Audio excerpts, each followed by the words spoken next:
reigns. യേശു വാഴുന്നു. ഈ ശുശ്രൂഷകളിലേക്ക് നിങ്ങൾക്ക് വീണ്ടും സ്വാഗതം.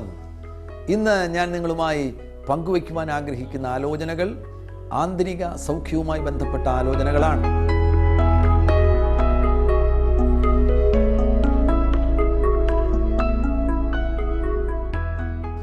നിങ്ങളത് കേൾക്കുന്ന സന്ദർഭത്തിൽ തന്നെ നിങ്ങളുടെ മനസ്സിൻ്റെ മുറിവുകൾ സൗഖ്യമാകുവാനിട വരും. ഏറ്റവും അധികം നമ്മുടെ മനസ്സിന് ഏറ്റിരിക്കുന്ന മുറിവുകൾ സൗഖ്യമാകേണ്ടതാണ് ഏറ്റവും ഗൗരവമേറിയ ഒരു കാര്യം. അത് സംഭവിക്കുന്നത് ദൈവത്തിൻ്റെ വചനത്തിലൂടെയാണ്. ഈ വചനങ്ങൾ നിങ്ങൾ ശ്രദ്ധയോടുകൂടെ കേൾക്കുന്ന ഈ നിമിഷത്തിൽ തന്നെ അത്ഭുതങ്ങൾ സംഭവിക്കുവാൻ പോകുന്നു. നിങ്ങളുടെ മനസ്സിലെ മുറിവുകൾ ഉണങ്ങി നിങ്ങൾ സൗഖ്യം പ്രാപിക്കുവാനിട വരും. നിങ്ങളുടെ ആത്മാവ് കർത്താവിനാൽ വീണ്ടും ജനിച്ചിരിക്കുന്നു, ആത്മാവ് പെർഫെക്റ്റ് ആകുന്നു എന്ന് ഈ ഭാഗങ്ങളിൽ നിന്ന് നമുക്ക് മനസ്സിലാക്കുവാൻ കഴിയുന്നു. ആത്മാവിൽ വിശുദ്ധി, ദൈവത്തിന്റെ വിശുദ്ധിയുണ്ട്. ആത്മാവിൽ ദൈവത്തിന്റെ നീതിയുണ്ട്. ആത്മാവിൽ ദൈവത്തിന്റെ ജീവനുണ്ട്. ആത്മാവ് മരിക്കുമോ? മരിക്കില്ല. ആത്മാവിൽ ആരുടെ ജീവനുണ്ട്? ദൈവത്തിന്റെ ജീവനുണ്ട്. ഇത് വളരെ ശ്രദ്ധേയമാകുന്ന കാര്യമാണ്. ആത്മാവിൽ ദൈവത്തിന്റെ ജീവൻ ഉള്ളതിനാൽ ആ ജീവന്റെ സാധ്യത ചെറിയ സാധ്യതയാണോ? നാം ചിന്തിക്കുന്നതിനപ്പുറമുള്ള ഒരു വലിയ സാധ്യതയാണ് ദൈവത്തിന്റെ ജീവനുള്ളത്. ആത്മാവിൽ ഉള്ള ദൈവത്തിന്റെ ജീവന് പനി വരുമോ? ആത്മാവിലുള്ള ദൈവത്തിന്റെ ജീവന് ക്യാൻസർ വരുമോ? ആത്മാവിലുള്ള ദൈവത്തിന്റെ ജീവന് ഈ ലോകത്തിലെ ഏതെങ്കിലും രോഗം പിടിക്കുമോ? ഒരു രോഗം പിടിക്കുകയില്ല. ആ ജീവൻ മാത്രം മതി നിങ്ങളുടെ ശരീരത്തിലെ രോഗം സൗഖ്യമാക്കുവാൻ. വേറെ എങ്ങും സൗഖ്യമാകാൻ വേണ്ടി പോകേണ്ട കാര്യമില്ല. സൗഖ്യം നിക്ഷേപിക്കപ്പെട്ടിരിക്കുന്ന ഓരോ വ്യക്തികളാണ് ഇവിടെ ഇരിക്കുന്നവർ. നിങ്ങൾ അതിനെ പുറപ്പെടുവിക്കുവാൻ തയ്യാറാകുകയാണെങ്കിൽ ശരീരത്തിലുള്ള രോഗബന്ധനങ്ങളെ തകർക്കുവാൻ നിങ്ങളുടെ ആത്മാവിൽ നിന്ന് പുറപ്പെടുന്ന യേശുവിൻ്റെ ക്രിസ്തുവിൻ്റെ ജീവൻ മാത്രം മതി. ആ ജീവനെ നിങ്ങളുടെ ശരീരത്തിലേക്ക് നിങ്ങൾക്ക് കൊണ്ടുവരുവാൻ കഴിയും. ആ സാധ്യതകളെ നാം തിരിച്ചറിയുക. ആ സാധ്യതകൾ നമുക്ക് മനസ്സിലാകുമ്പോൾ ഈ ആത്മാവിനെ സംബന്ധിച്ചിടത്തോളം നമ്മുടെ മനുഷ്യാത്മാവിന് പുതുസൃഷ്ടിയായി തീർന്നിരിക്കുകയാണ്. ഈ ആത്മാവിന് ക്ഷീണം വരുമോ? ഈ ആത്മാവ് ഉറങ്ങുമോ? ഉറങ്ങത്തില്ല. ശരീരം ഉറങ്ങുമ്പോൾ പോലും നിങ്ങളുടെ ശരീരത്തിന് ലഭ്യമാകുന്ന ഒന്നാമത്തെ സുരക്ഷിതത്വം എന്ന് പറയുന്നത് നിങ്ങളുടെ തന്നെ ഉറങ്ങാത്ത ആത്മാവാണ്. ആമേൻ, ഹല്ലേലൂയ. സ്വപ്നത്തിൽ ഏതെങ്കിലും ദുരാത്മാക്കൾ കയറി ഇറങ്ങുന്നവരുണ്ടെങ്കിൽ ഈ വെളിപ്പാട് കിട്ടിയാൽ മതി. ഇന്ന് രാത്രി മുതൽ നിന്റെ ഉറക്കം സുഖകരമായി തീരുവാനിടവരും. ആമേൻ. നിന്റെ ആത്മാവിന് ഉറക്കത്തിന്റെ ആവശ്യമില്ല. ആത്മാവിന് ദൈവത്തിന്റെ ജീവനാണ് വന്നിരിക്കുന്നത്. ദൈവത്തിന്റെ ജീവൻ വന്നിരിക്കുന്നതിന് ആത്മാവിന് രോഗം വരില്ല. ആത്മാവിന് ഉറങ്ങേണ്ട കാര്യമില്ല. ആത്മാവ് ക്ഷീണിക്കുകയില്ല. ആത്മാവിന് ആ സാധ്യതകൾ ഉള്ളതിനാൽ ഇനി ശരീരത്തിൽ തന്നെ അനേകം ജോലി തിരക്കുകളുടെ ഇടയിൽ നമ്മുടെ ശരീരം തന്നെ ഒന്ന് ക്ഷീണിക്കുകയാണെങ്കിൽ ശരീരത്തെ പെട്ടെന്ന് എനർജൈസ് ചെയ്യുവാൻ വേണ്ടി, ശക്തിപ്പെടുത്തുവാൻ വേണ്ടിയുള്ള ഒരു സ്രോതസ് നമ്മിൽ തന്നെ ഉണ്ട്. Price the Lord. ആ തിരിച്ചറിവിൽ ആത്മാവിനെ കുറിച്ചുള്ള, ആത്മാവ് ഇപ്പോൾ എന്തായിരിക്കുന്നു എന്നുള്ള ആ തിരിച്ചറിവിൽ നിങ്ങൾ പ്രഥമമായിട്ട് ഈ സത്യം സ്വീകരിക്കുവാൻ നിങ്ങൾ തയ്യാറാകുക. ആത്മാവിനെ കുറിച്ച് മാത്രം പറയുകയാണെങ്കിൽ ഒരുപാട് കാര്യങ്ങൾ പറയുവാനുണ്ട്. ഈ ഭൂമിയിൽ പിശാച്, ഏറ്റവും വലിയ പിശാച് ലൂസിഫർ അല്ലേ? ആ ലൂസിഫറിനെക്കാട്ടിലും ശക്തിയുള്ളതാണ് ഹ്യൂമൻ സ്പിരിറ്റ് എന്ന് പറയുന്നത്. ആമേൻ. കാരണം എന്താണ്? ഹ്യൂമൻ സ്പിരിറ്റ് എന്ന് പറയുന്നത് ദൈവാംശമാണ്. ഏദൻ തോട്ടത്തിലായിരുന്ന ആദാമായിരുന്നോ ശക്തൻ, അതോ ലൂസിഫർ ആയിരുന്നോ ശക്തൻ? ആദാമായിരുന്നു ശക്തൻ. അവർക്കത് അറിയാതെ പോയി. അവരല്ലെങ്കിൽ അതിനെ ഉപയോഗിച്ചില്ല എന്ന് നമുക്ക് പറയാം. ആദാമായിരുന്നു ശക്തൻ. ആദാമിലുള്ള ഹ്യൂമൻ സ്പിരിറ്റ് എന്ന് പറയുന്നത്, ആ ഹ്യൂമൻ സ്പിരിറ്റ് ദൈവാംശമാണ്. ഞാൻ പറയട്ടെ, ദൈവത്തിന്റെ ഒരു ചെറിയ തരി ഭൂലോകത്തിലെ പിശാചുക്കളെക്കാൾ ശക്തിയുള്ളതാണ്. Praise the lord. എന്നാൽ ഇവിടെ ഇപ്പോൾ ആയിരിക്കുന്ന നിങ്ങളിലെല്ലാം സംഭവിച്ചിരിക്കുന്നത് അതിലും വലിയൊരു കാര്യമാണ് സംഭവിച്ചിരിക്കുന്നത്. നിങ്ങളുടെ ആത്മാവിൽ ഇപ്പോൾ മറ്റൊരാൾ വന്നിരിക്കുന്നു.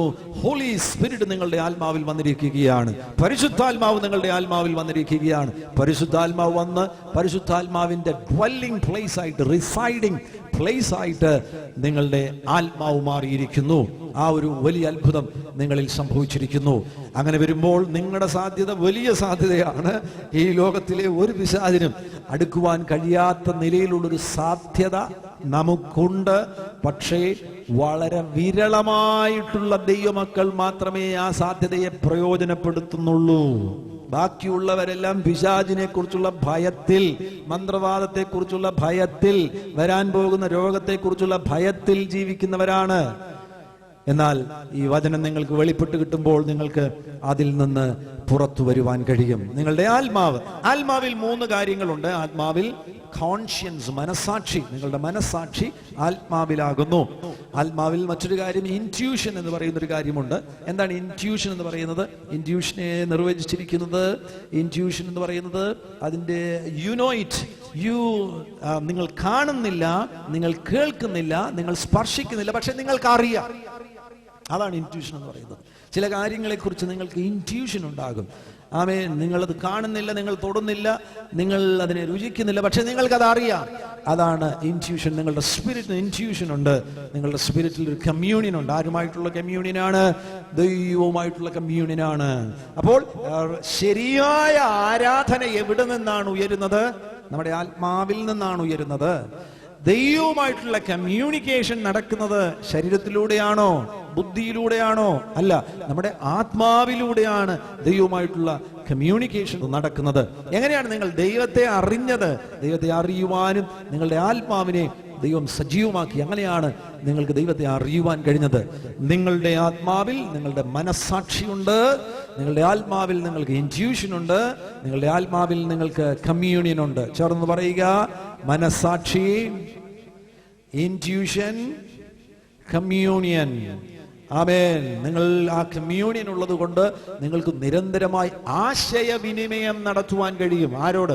ദൈവത്തോട് നിങ്ങൾക്ക് കമ്മ്യൂണിക്കേഷൻ ഉണ്ട്. നിങ്ങൾക്ക് നേരിട്ടൊരു ബന്ധം ദൈവവുമായിട്ട് ലഭിച്ചിരിക്കുന്നതിനാൽ 24 hours വേണമെന്നുണ്ടെങ്കിൽ നിങ്ങൾക്ക് ദൈവവുമായിട്ട് ആശയവിനിമയം നടത്തുവാൻ കഴിയും, ദൈവത്തോട് സംസാരിക്കുവാൻ കഴിയും, ദൈവത്തിൽ നിന്ന് കേൾക്കുവാൻ കഴിയും. 3 ഘടകങ്ങൾ നിങ്ങളുടെ ആത്മാവിലുണ്ട്.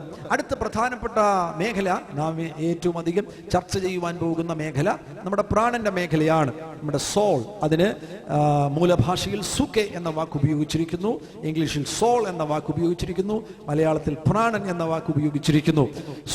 സുഖെ എന്ന വാക്കിൽ നിന്നാണ് സൈക്കോളജി എന്ന വാക്ക് വരുന്നത്. സുഖെ എന്ന വാക്കിൽ നിന്നാണ് സൈക്കാട്രി എന്ന വാക്ക് വരുന്നത്. ഈ പ്രാണനിലാണ് നമ്മുടെ ഇന്റലക്ട് അടങ്ങിയിരിക്കുന്നത്, നമ്മുടെ ബുദ്ധി അടങ്ങിയിരിക്കുന്നത്. പ്രാണൻ ഒരു വിശാലമാകുന്ന ഇടമാണ്. അവിടെ അനേകം കാര്യങ്ങൾ അടങ്ങിയിരിക്കുന്നു. പ്രാണനിൽ വികാരങ്ങൾ അടങ്ങിയിരിക്കുന്നു. ഇമോഷൻസിനെ കുറിച്ച് നമ്മൾ വളരെ വിശദമായി പഠിക്കുന്നതായിരിക്കും. ഇമോഷൻസ് പ്രാണനിൽ അടങ്ങിയിരിക്കുന്നു.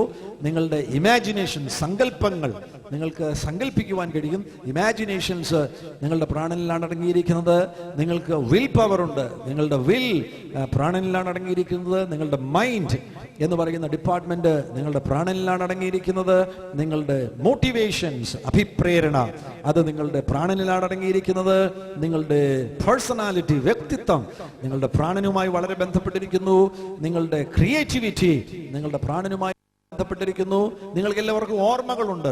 ആ ഓർമ്മകൾ, മെമ്മറീസ് അതും പ്രാണനുമായി ബന്ധപ്പെട്ടിരിക്കുന്നു. പ്രാണനിലാണ് നിങ്ങളുടെ മെമ്മറീസും അടങ്ങിയിരിക്കുന്നത്. ഈ പ്രാണനാണ് ഗുരുതരമാകുന്ന കേട്. ആദ്യ മനുഷ്യൻ പാപം ചെയ്തപ്പോൾ ഉടനടി സംഭവിച്ചത് എന്താണ്? നമുക്ക് കാണുവാൻ കഴിയുന്നുണ്ട്. അവൻ മരിച്ചു എന്നാണ് വേദപുസ്തകത്തിൽ എഴുതിയിരിക്കുന്നത്. എന്നാൽ മരണമെന്ന് പറയുമ്പോൾ എന്തിന്റെ മരണമായിരുന്നു അവിടെ സംഭവിച്ചത്? അവൻ ശരീരത്തിൽ മരിച്ചില്ല, ആത്മാവിലാണ് മരിച്ചുപോയത്. അഥവാ ദൈവവുമായുള്ള ബന്ധം അവന് നഷ്ടപ്പെട്ടു പോയി. ദൈവവുമായി ബന്ധപ്പെടേണ്ടത് അവന്റെ ആത്മാവിലൂടെ ആയിരുന്നു. ആ കമ്മ്യൂണിക്കേഷൻ ലിങ്ക് അവന് നഷ്ടപ്പെട്ടു പോകുവാനിടയായി. നമുക്കത് ഇന്നത്തെ ഭാഷയിൽ പറയുകയാണെങ്കിൽ അവന്റെ ആത്മാവ് ഉറക്കാവസ്ഥയിലായി. അവന്റെ ആത്മാവ് ഉറക്കാവസ്ഥയിലായി തീർന്നു. അങ്ങനെ ഉറക്കാവസ്ഥയിലായി ആത്മാവ് തീർന്നു എങ്കിലും മനുഷ്യൻ പിന്നെയും ഈ ഭൂമിയിൽ ജീവിച്ചു. പിന്നെയും ആദാം 10,900 വർഷം ജീവിച്ചിരിക്കുവാനിടയായി. അവൻ ശേഷിക്കുന്ന കാലം 2 ഡിപ്പാർട്ട്മെന്റ്സിനെ സജീവമായി ഉപയോഗിച്ചാണ് ഈ ഭൂമിയിൽ ജീവിച്ചത്, അവന്റെ പ്രാണനെയും അവന്റെ ശരീരത്തെയും. മനുഷ്യനപ്പോൾ സംഭവിച്ച ഏറ്റവും ഗുരുതരമാകുന്ന കേടുകൾ അവന്റെ ആത്മാവിലല്ല. കർത്താവ് ആത്മാവിനെ ഉറക്കാവസ്ഥയിലേക്ക് തള്ളിവിട്ട് ആത്മാവിനെ സംരക്ഷിച്ചു എന്ന് വേണമെങ്കിലും നമുക്ക് അതിനോട് സമീപിക്കുവാൻ കഴിയും. എന്തായാലും അന്നു മുതൽ മനുഷ്യന്റെ പ്രാണനിലാണ് പ്രധാനപ്പെട്ട സംഘർഷങ്ങൾ ആരംഭിച്ചത്. അവനിൽ അപ്സ് ആൻഡ് ഡൗൺസ് ഉണ്ടായി, ഉയർച്ചകളും താഴ്ചകളും ഉണ്ടായി. പ്രാണൻ ശരീരത്തെ ഉപയോഗിക്കുന്ന ഒരു യജമാനനായി തീർന്നു. ദൈവം ക്രമീകരിച്ചിരുന്ന ആ ക്രമം നഷ്ടപ്പെട്ടു പോകുവാനിടയായി. ദൈവം മനുഷ്യനെ സൃഷ്ടിച്ച സന്ദർഭത്തിൽ ക്രമീകരിച്ചിരുന്നത് എങ്ങനെയാണ്? അവിടെ കൃത്യമായിട്ടുള്ളൊരു ക്രമമുണ്ടായിരുന്നു. ആ വ്യക്തിത്വത്തിൽ, മനുഷ്യന്റെ വ്യക്തിത്വത്തിൽ, മനുഷ്യന്റെ ആത്മാവ് യജമാനനും, ചേർന്ന് പറഞ്ഞേ, ആത്മാവ് യജമാനനും പ്രാണൻ കാര്യസ്ഥനും, ചേർന്ന് പറഞ്ഞ്, പ്രാണൻ കാര്യസ്ഥനും ശരീരം ദാസനുമായിരുന്നു. ചേർന്ന് പറയുക, ശരീരം ദാസനുമായിരുന്നു. അപ്പോ അവിടെ സംഭവിച്ചിരുന്നത് എന്താണ്? ദൈവത്തിൽ നിന്ന് നിരന്തരമായിട്ട് ആദമിന് ആത്മാവിൽ സന്ദേശങ്ങൾ ലഭിക്കും. അപ്പോൾ ദൈവത്തിൽ നിന്ന് ലഭിക്കുന്ന സന്ദേശങ്ങളുടെ അടിസ്ഥാനത്തിൽ കാര്യസ്ഥനാകുന്ന പ്രാണനെ ഉപയോഗിച്ചുകൊണ്ട് ശരീരത്തെ കൊണ്ട് പണിയെടുപ്പിക്കുകയായിരുന്നു. തോട്ടത്തിൽ പണിയെടുക്കുക എന്നതായിരുന്നുവല്ലോ അദ്ദേഹത്തിന്റെ പ്രധാനപ്പെട്ട ദൗത്യം. ആ പണിയെടുക്കുവാൻ വേണ്ടി ആദം ഉപയോഗിച്ച ശരീരത്തെയാണ്. ആ ശരീരത്തെ ഉപയോഗിക്കുവാൻ കാര്യസ്ഥനായിട്ട് പ്രാണൻ അവനിൽ പ്രവർത്തിക്കുവാനിടയായി. ശരീരമായിരുന്നു ലീഡർ, യജമാനൻ. എന്നാൽ ആ ക്രമത്തിന് മാറ്റം സംഭവിച്ചു പോയി. ക്രമത്തിന് മാറ്റം സംഭവിച്ച് ആത്മാവ് ഉറക്കാവസ്ഥയിലേക്ക് പോയി. ശരീരം യജമാനനായി തീർന്നു. പ്രാണൻ ഈ യജമാനനെ ശുശ്രൂഷിക്കുന്ന ഒരു കാര്യസ്ഥനായി തീർന്നു. പ്രാണനും ശരീരവും തമ്മിൽ ഒരു കൂട്ടുകെട്ടുണ്ടായി. ആ കൂട്ടുകെട്ടിലാണ് രക്ഷിക്കപ്പെടാത്ത എല്ലാ മനുഷ്യരും ജീവിക്കുന്നത്. ഇന്ന് ഭൂമിയിൽ 3 തരത്തിലുള്ള മനുഷ്യരുണ്ട്. പ്രാകൃത മനുഷ്യർ, ജഡീക മനുഷ്യർ, ആത്മീക മനുഷ്യർ. അവൻ നാച്ചുറൽ മാൻ ആകുന്നതിനാൽ രക്ഷിക്കപ്പെട്ടവനല്ല. പ്രാകൃത മനുഷ്യൻ ദൈവാത്മാവിന്റെ ഉപദേശം അവൻ കൈക്കൊള്ളുന്നില്ല. അവൻ നാച്ചുറൽ മാനാണ്. അവൻ ദൈവാത്മാവിന്റെ ഉപദേശം കൈക്കൊള്ളുന്നില്ല. അതവന് ഭോഷത്വമാകുന്നു. ഈ നാച്ചുറൽ മനുഷ്യൻ, പ്രാകൃത മനുഷ്യൻ, അങ്ങനെയെങ്കിൽ 2 കാര്യങ്ങൾ മാത്രമേ അവനിൽ സജീവമായിട്ടുള്ളൂ. അവനിൽ സോളും ബോഡിയും മാത്രമാണ് സജീവമായിരിക്കുന്നത്. അഥവാ അവനിൽ പ്രാണനും ശരീരവും മാത്രമാണ് സജീവമായിരിക്കുന്നത്. 2 കാര്യങ്ങളെ അവൻ ഉപയോഗിക്കുന്നുള്ളൂ. ഈ സോളിൽ എന്തൊക്കെയുണ്ട്? സോളിൽ മൈൻഡ് ഉണ്ട്, ഇമോഷൻ ഉണ്ട്, വില്ലുണ്ട്. അപ്പൊ നിങ്ങളുടെ തീരുമാനങ്ങൾ എടുക്കുന്നത് നിങ്ങളുടെ സോൾ റിലത്തിൽ നിന്നാണ്. ഇത് ഒരുപാട് ഡിപ്പാർട്ട്മെന്റ്സ് ഇവിടെ ഉണ്ട്. പ്രധാനമായിട്ടുള്ളത് മൈൻഡ്, ഇമോഷൻ, വിൽ നിങ്ങളുടെ സോളിലുണ്ട്.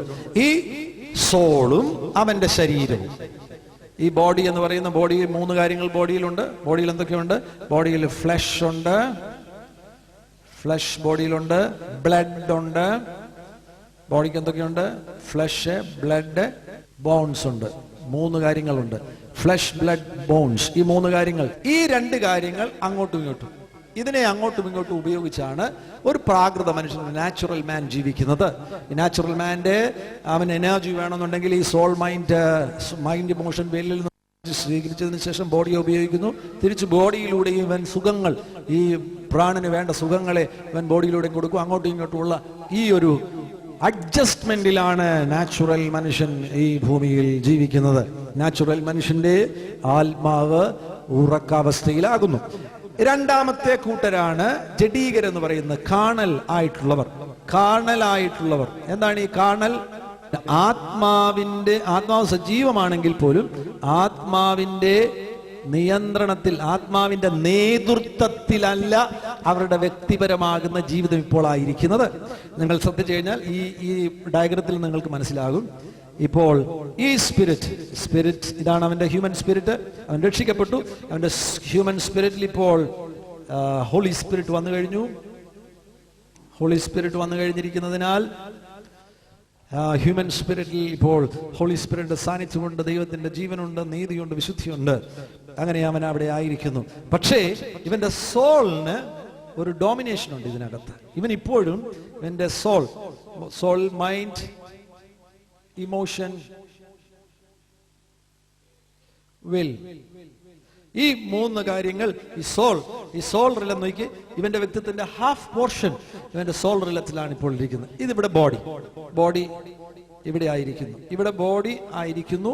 ഈ ബോഡിയും സ്പിരിറ്റും കൂടെ ഹാഫ് വരുന്നുള്ളൂ.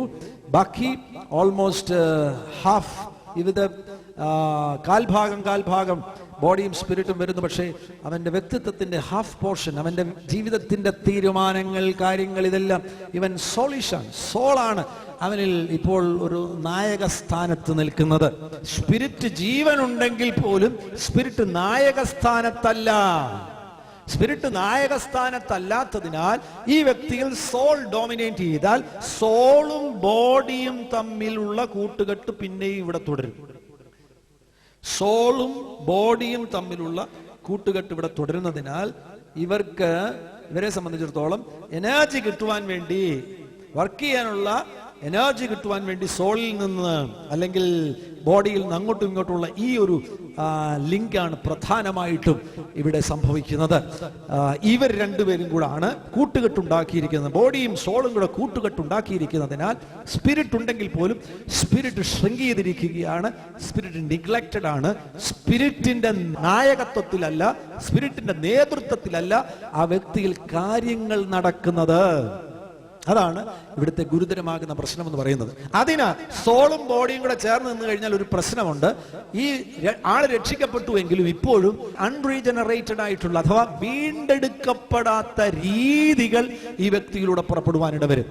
വീണ്ടെടുക്കപ്പെടാത്ത രീതികൾ പുറപ്പെടുന്നതിന്റെ കാരണം എന്ന് പറയുന്നത് ബോഡിക്ക് സെൻസസ് ഉണ്ട്, ഇന്ദ്രിയങ്ങളുണ്ട്. ഇന്ദ്രിയങ്ങൾ നമുക്ക് തന്നെ പഞ്ചേന്ദ്രിയങ്ങളെ കുറിച്ച് അറിയാമല്ലോ. കണ്ണ്, നമ്മുടെ സ്പർശനം, നമുക്ക് മണക്കുവാൻ കഴിയുന്ന നമ്മുടെ മണം അഥവാ നാസിഗ്രന്ഥം, നമ്മുടെ രുചി, ഇങ്ങനെ തുടങ്ങിയുള്ള പഞ്ചേന്ദ്രിയങ്ങളുണ്ട്, സെൻസസ് ഉണ്ട്. ബോഡിക്ക് സെൻസസ് ഉള്ളതിനാൽ ബോഡിക്ക് ഒരു സെൻസേഷണൽ നേച്ചർ ഉണ്ട്. ഇന്ദ്രിയബോധത്തിലുള്ള ഒരു നേച്ചർ ബോഡിക്കുണ്ട്. ഈ മൈൻഡൂടെ ചേർന്ന് കഴിഞ്ഞാൽ ഇന്ദ്രിയബോധത്തിൽ ഈ മനുഷ്യൻ ജീവിക്കുവാനിട വരും. ഇവിടെ ഒരു കാര്യം കൂടെ ശ്രദ്ധയിൽ കൊണ്ടുവരുന്നു. ബോഡി എവിടേക്കാണ് തുറന്നിരിക്കുന്നത്? ലോകത്തിലേക്കാണ് തുറന്നിരിക്കുന്നത്. നിങ്ങളുടെ കണ്ണുകൊണ്ട് എന്താണ് നിങ്ങൾ കാണുന്നത്? ലോകത്തിലുള്ള കാര്യങ്ങളാണ് കാണുന്നത്. ഈ സോൾ എന്ന് പറയുന്നത് നിങ്ങളുടെ സെൽഫിലേക്കാണ് തുറന്നിരിക്കുന്നത്. സോ ബോഡി എന്ന് പറയുന്നത് വേൾഡ് കോൺഷ്യസ് ആകുന്നു, സോൾ എന്ന് പറയുന്നത് സെൽഫ് കോൺഷ്യസ് ആകുന്നു, സ്പിരിറ്റ് മാത്രമാണ് ഗോഡ് കോൺഷ്യസ് ആയിരിക്കുന്നത് ഇവിടെ. അതിനാൽ ദൈവകൃപയിൽ നിങ്ങൾ വർദ്ധിക്കുന്ന സന്ദർഭത്തിൽ നിങ്ങളുടെ ഇന്ദ്രിയങ്ങളെ സൂക്ഷിക്കേണ്ടത് ആവശ്യമാണ്.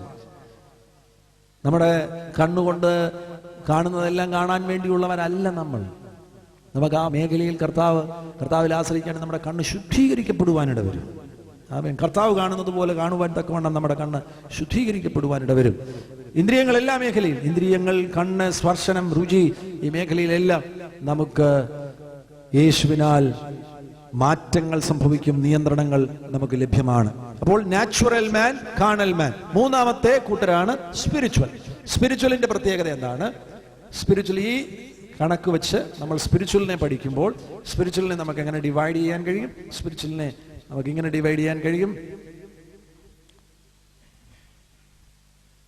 സോ ഇവിടെ സ്പിരിറ്റ്, നിങ്ങളുടെ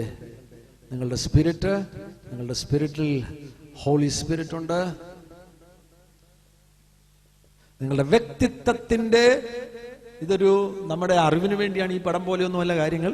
എന്നാൽ നമ്മുടെ അറിവിന് വേണ്ടി ഇങ്ങനെ ഒരു പടം വരച്ചു എന്നുള്ളതേ ഉള്ളൂ. പകുതി ഭാഗവും ഇവിടെ നായകനായി തീർന്നിരിക്കുകയാണ്, ലീഡറായി തീർന്നിരിക്കുന്നതിനാൽ നിങ്ങളുടെ വ്യക്തിത്വത്തിന്റെ പകുതി ഭാഗവും സജീവമായി നിൽക്കുന്നത് നിങ്ങളുടെ ആത്മാവാണ്.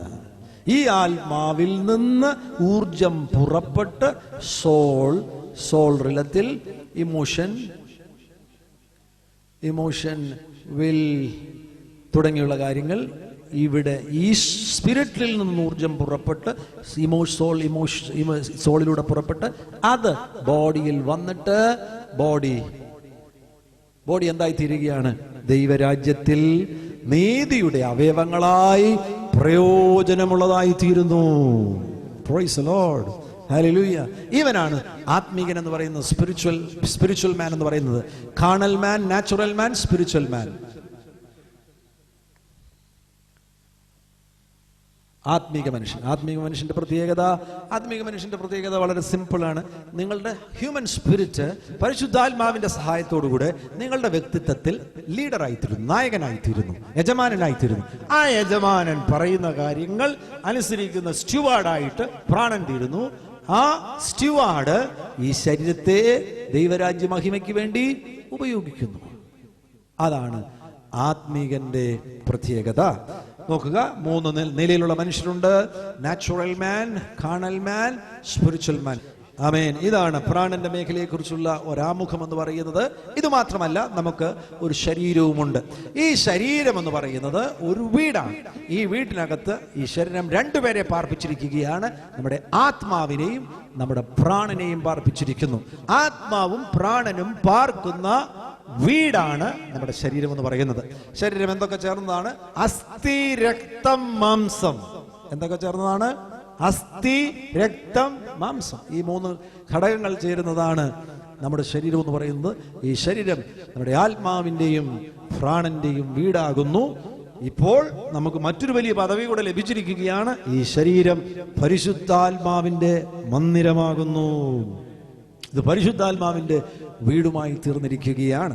ഈ ശരീരത്തെ 3 കാര്യങ്ങൾക്ക് വേണ്ടി നമുക്ക് ഉപയോഗിക്കാം. പലവിധമാകുന്ന കാര്യങ്ങൾക്ക് വേണ്ടി അതിനെ ജനറലൈസ് ചെയ്യുകയാണെങ്കിൽ ശരീരത്തെ എക്സ്പ്രസ് ചെയ്യുവാൻ വേണ്ടി ഉപയോഗിക്കാം, ശരീരത്തെ റിസീവ് ചെയ്യുവാൻ വേണ്ടി ഉപയോഗിക്കാം, ശരീരത്തെ റിയാക്ട് ചെയ്യുവാൻ വേണ്ടി ഉപയോഗിക്കാം. സോ ശരീരത്തിന്റെ 3 പ്രധാനപ്പെട്ട ചുമതലകൾ ജനറലൈസ് ചെയ്യുകയാണെങ്കിൽ റിസപ്ഷൻ, എക്സ്പ്രഷൻ ആൻഡ് റിയാക്ഷൻ. ഇതിൽ നാം ഈ ദിവസങ്ങളിൽ ശ്രദ്ധ കേന്ദ്രീകരിക്കുവാൻ പോകുന്നത് ആത്മാവിലല്ല, ശരീരത്തിലല്ല, നമ്മുടെ പ്രാണനിലാണ് നാം ശ്രദ്ധ കേന്ദ്രീകരിക്കുവാൻ പോകുന്നത്. നിങ്ങളുടെ പ്രാണന് ഒരു മാറ്റം നൽകി തരുവാൻ പരിശുദ്ധാത്മാവ് ആഗ്രഹിക്കുകയാണ്. നമ്മുടെ പ്രാണനെ കുറിച്ച് ദൈവത്തിന്റെ വചനത്തിൽ നമുക്ക് മനസ്സിലാക്കുവാൻ കഴിയുന്നു. പ്രാണന് ചെറിയ കേടുകൾ സംഭവിച്ചു പോയി. യിരെമ്യാ പ്രവാചകന്റെ പുസ്തകം 17-ാമത്തെ അധ്യായം അതിന്റെ 9-ാമത്തെ വാക്യത്തിൽ നമുക്ക് ഹൃദയം എന്ന വാക്ക് വരുന്നത് കാണുവാൻ കഴിയുന്നുണ്ട്. ഇവിടെ ഒരു കാര്യം കൂടെ ഞാൻ നിങ്ങളുടെ ശ്രദ്ധയിൽ കൊണ്ടുവരുന്നു. ബൈബിളിൽ ഈ 2ാമത്തെ ഡിപ്പാർട്ട്മെന്റിന് പല പേരുകൾ ഉപയോഗിച്ചിട്ടുണ്ട്. പ്രാണനെന്നും മനസ്സെന്നും ഹൃദയമെന്നും മാറി മാറി വരുന്നുണ്ട്. ഹൃദയം എന്ന വാക്ക് ആവർത്തിച്ച് വരുന്നൊരു വാക്കാണ്. ഇവിടെ യിരെമ്യാ പ്രവാചകന്റെ പുസ്തകം 17-ാം അധ്യായം 9-ാമത്തെ വാക്യത്തിൽ തന്നെ നമുക്ക് കാണുവാൻ കഴിയുന്നു, ഹൃദയം എല്ലാറ്റിലും കപടവും വിഷമവുമുള്ളത്. അപ്പൊ ഹൃദയം എന്ന വാക്ക് നമ്മുടെ ശരീര അവയവമാകുന്ന ഹൃദയം എന്ന അർത്ഥത്തിലല്ല ഉപയോഗിച്ചിരിക്കുന്നത്. അത് നമ്മുടെ അകത്തെ മനുഷ്യൻ എന്ന അർത്ഥത്തിലാണ് ഉപയോഗിച്ചിരിക്കുന്നത്. ഒരു പണ്ഡിതനാകുന്ന മനുഷ്യൻ ഇതിനെക്കുറിച്ച് പഠിക്കുവാനിടയായി പഴയ നിയമത്തിൽ ഹൃദയം എന്നതിന് എബ്രായ ഭാഷയിൽ ലബ് എന്ന വാക്കാണ് ഉപയോഗിച്ചിരിക്കുന്നത്, അല്ലെങ്കിൽ ലബാബ് എന്ന വാക്കാണ് ഉപയോഗിച്ചിരിക്കുന്നത്. പുതിയ നിയമത്തിൽ ഹൃദയത്തിന് ഉപയോഗിച്ചിരിക്കുന്ന വാക്കാണ് കാർഡിയ എന്ന വാക്കാണ് ഉപയോഗിച്ചിരിക്കുന്നത്. അതുകൊണ്ടാണ് ഹോസ്പിറ്റലിൽ ചെന്ന് കഴിഞ്ഞാൽ ഹൃദയ സംബന്ധമാകുന്ന രോഗം ചികിത്സിക്കുന്ന ഡോക്ടറുടെ പേര് കാർഡിയോളജിസ്റ്റ് എന്നാണ് നമുക്കറിയുവാൻ കഴിയുന്നു. ആർക്കെങ്കിലും ഹൃദയ സ്തംഭനം വന്നു കഴിഞ്ഞാൽ ഡോക്ടർമാരുടെ ഭാഷയിൽ അത് കാർഡിയാക് അറസ്റ്റ് എന്നാണ് പറയുന്നത്. കാരണം കാർഡിയ എന്ന വാക്ക് യവനായ ഭാഷയിൽ നിന്ന് വരുന്നതാണ്. യവനായ ഭാഷയിൽ കാർഡിയ എന്ന വാക്കാണ് ഹൃദയത്തിന് ഉപയോഗിച്ചിരിക്കുന്നത്. ഈ ദൈവദാസൻ കാർഡിയ എന്ന വാക്കിന്റെ അർത്ഥം ബൈബിളിന്റെ അടിസ്ഥാനത്തിൽ പരിശോധിച്ചു കഴിഞ്ഞപ്പോൾ കാർഡിയ ഹൃദയം എന്ന വാക്കിന്റെ അർത്ഥം താൻ പഠിച്ചു കഴിഞ്ഞപ്പോൾ 204 പ്രാവശ്യം മനസ്സ് എന്ന അർത്ഥത്തിലാണ് ബൈബിളിൽ ആ വാക്ക് ഉപയോഗിച്ചിരിക്കുന്നത്. 195 പ്രാവശ്യം വിൽ, തീരുമാനശേഷി എന്ന അർത്ഥത്തിലാണ് ബൈബിളിൽ ഹൃദയം എന്ന വാക്ക് ഉപയോഗിച്ചിരിക്കുന്നത്. എന്നാൽ 166 പ്രാവശ്യം ഇമോഷൻസ് എന്ന അർത്ഥത്തിലാണ് ഈ വാക്ക് ബൈബിളിൽ ഉപയോഗിച്ചിരിക്കുന്നത്. എന്നാൽ ഏറ്റവും അധികം പ്രാവശ്യം 257 പ്രാവശ്യം ഉപയോഗിച്ചിരിക്കുന്നത് the whole of the inner person or personality, നമ്മുടെ അകത്തെ മനുഷ്യൻ, അകത്തെ വ്യക്തിത്വം എന്ന അർത്ഥത്തിലാണ് 257 പ്രാവശ്യം ഭൂരിപക്ഷം സമയവും ഈ വാക്ക് ഉപയോഗിച്ചിരിക്കുന്നത്. അപ്പോൾ അതിൽ നിന്ന് നിങ്ങൾക്ക് മനസ്സിലായല്ലോ, ശരീരാവയവം എന്ന ഹൃദയം എന്ന അർത്ഥത്തിലല്ല ഈ വാക്ക് ഉപയോഗിച്ചിരിക്കുന്നത്. യിരെമ്യാ പ്രവാചകന്റെ പുസ്തകം 17-ാമത്തെ അധ്യായത്തിൽ നമുക്ക് കാണുവാൻ കഴിയുന്നു, ഹൃദയം എല്ലാറ്റിലും കപടവും വിഷമവും ഉള്ളത്. ശരിയാണോ?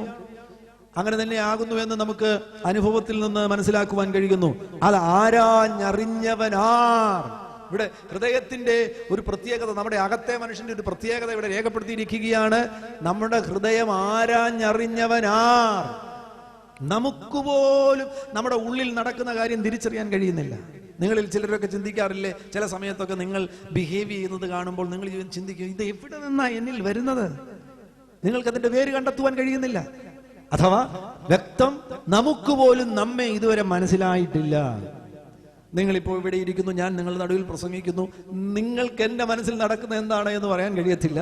നിങ്ങളെല്ലാവരും വളരെ പുഞ്ചിരിക്കുന്ന മുഖവുമായിട്ട് എൻ്റെ മുൻപിലിരിക്കുകയാണ്. നിങ്ങളുടെ ഉള്ളിൽ നടക്കുന്ന എന്താ കാര്യം എന്നുള്ളത് എനിക്കും പറയാൻ കഴിയത്തില്ല. നല്ല ചിരിക്കുന്ന ഒരാളായിരിക്കും വലിയ ഡിപ്രഷനിലൂടെ കടന്നു പോകുന്നത്, വിഷാദത്തിലൂടെ കടന്നു പോകുന്നത്. മുഖം നോക്കിയോ ബാഹ്യമാകുന്ന വസ്ത്രധാരണം നോക്കിയോ ഒന്നും ആളുകളെ നമുക്ക് തിരിച്ചറിയുവാൻ കഴിയത്തില്ല.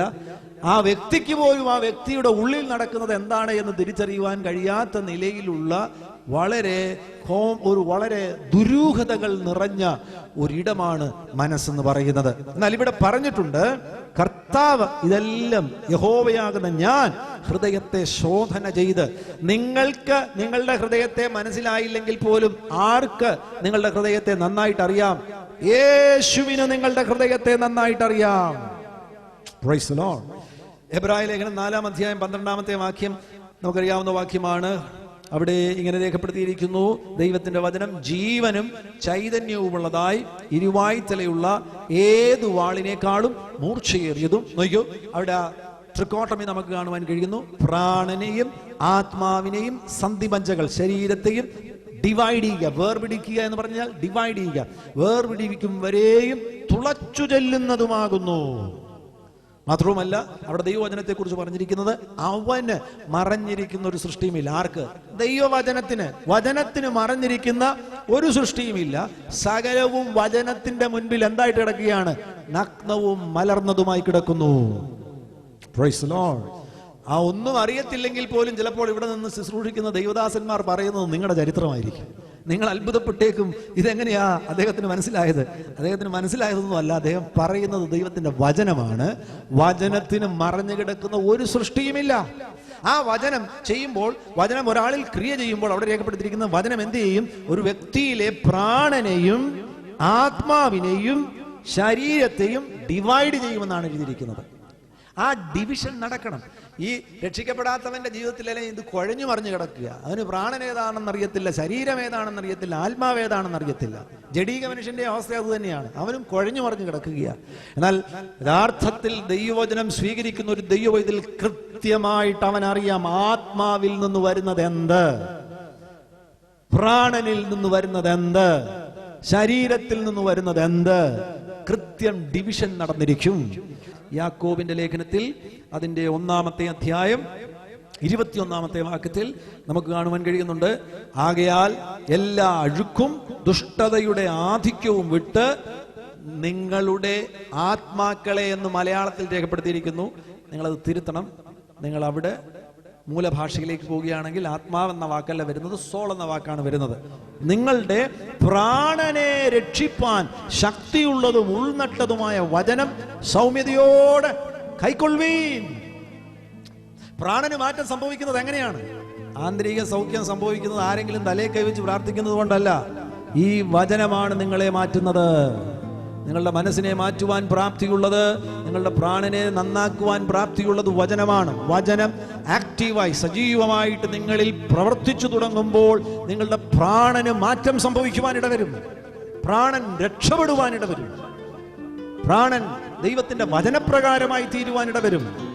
ആ പ്രാണൻ ദൈവത്തിന്റെ വചനപ്രകാരം ആക്കി തീർക്കുവാൻ, പ്രാണനെ ആക്കി തീർക്കുവാൻ വചനം, ആ വചനം തന്നെയാണ് ആ പ്രാണനെ ഡിവൈഡ് ചെയ്യുന്നത്. പ്രാണനെയും ആത്മാവിനെയും സന്ധിമജ്ജകളെയും ഡിവൈഡ് ചെയ്യുന്നത്. ക്രിസ്തീയ വളർച്ച എന്നൊരു വാക്ക് നാം സാധാരണ ഉപയോഗിക്കാറുണ്ടല്ലോ.